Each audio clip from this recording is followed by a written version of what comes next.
And the other problem with this wheat is that it has been proven that it increases insulin resistance. All right, let's talk about insulin resistance. Here's my little talk. Christy, you know this one. What is insulin's job? So our body runs off glucose, right? Our cells need sugar. Here's your cell to make. Our cell's job is all our cells have to make energy. That's how we exist. So here's your cell. It's like, hey, we need more sugar. So your body, you take in the bread and you take in pretty much everything.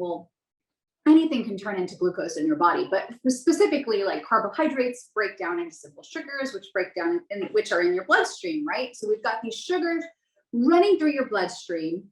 Now, are they used in the bloodstream? No, they can't do anything. They're just hanging out in the bloodstream. You need it into the cell in order for you to make energy. Cells make energy.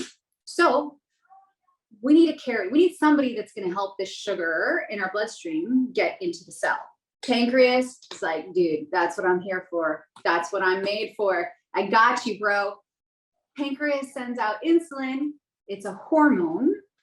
Insulin's like, yeah, we're here. We're going to do our job. We're going to take all the sugar in the bloodstream and we're going to put it into the cell. And the cell's going to make energy. Yay. Where does this go wrong? Oh, let me count the ways. What is this? Italian bread. So let me finish my little insulin spiel. We're right in the middle. Okay, we're ready.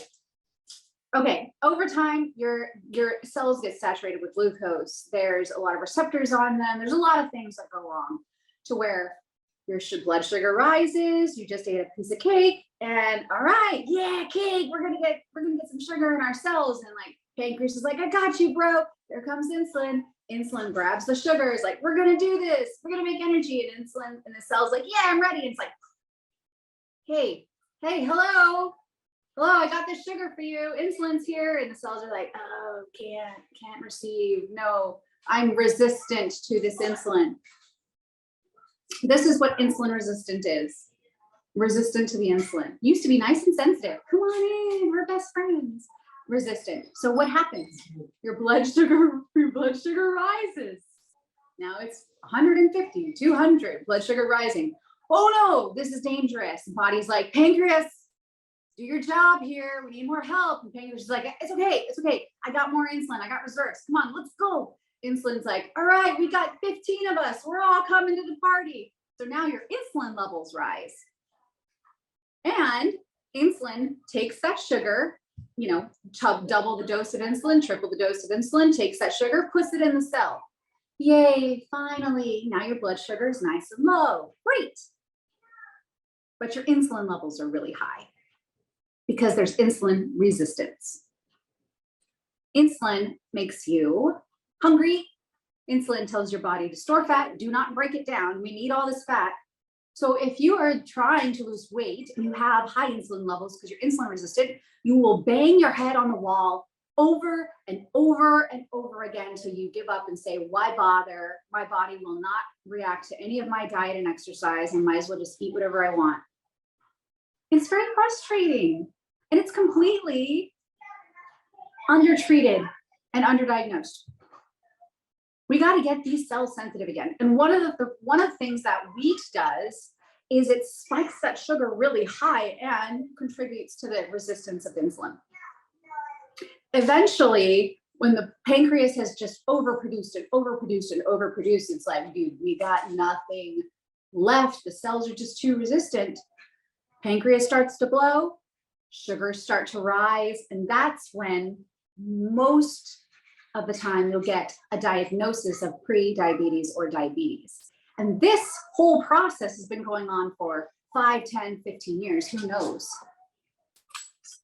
But we're diagnosing diabetes way late in the game, and wheat drives that blood sugar up much worse than it did 20, 40, 60, 80 years ago.